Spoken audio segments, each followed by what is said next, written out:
बिस्मिल्लाहिर्रहमानिर्रहीम। अस्सलाम वालेकुम। एमबी न्यूज के साथ मैं हूं नुसरत नूर। नजर डालते हैं हेडलाइंस पर।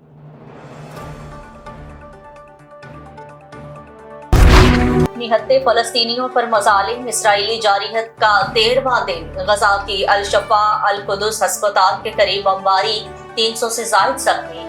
1 लाख शहरियों को रोटी फराहम करने वाली बेकरी भी तबाह। रफा और मगरबी किनारे में 25 फलस्तीनी शहीद, शुहदा की तादाद 3800 हो गई।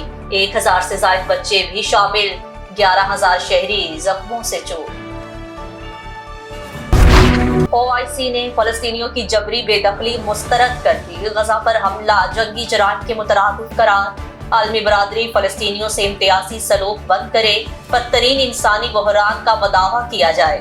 जद्दा में OIC का गैर मामूली इजलास, अलामिया जारी। सऊदी वलीअहद का जापानी और यूनानी वज़ीर आज़म से टेलीफोनिक राब्ता। हालिया कशीदगी से मशरिक़ वस्ता समेत दुनिया का अमन तबाह हो सकता है, मोहम्मद बिन सलमान का इंतबाह।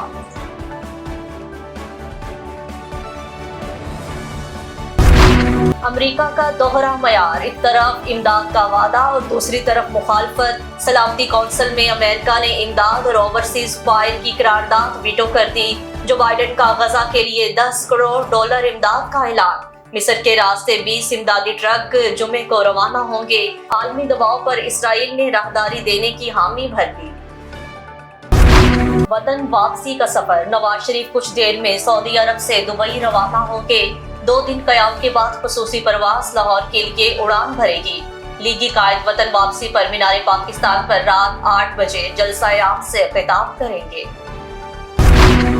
और वर्ल्ड कप में पाकिस्तान का अगला मुकाबला ऑस्ट्रेलिया से कल होगा। शहीनों की भरपूर प्रैक्टिस। बड़े मुकाबले से एक रोज पहले बेंगलोर के होटल में धमाका, आग भड़क उठी।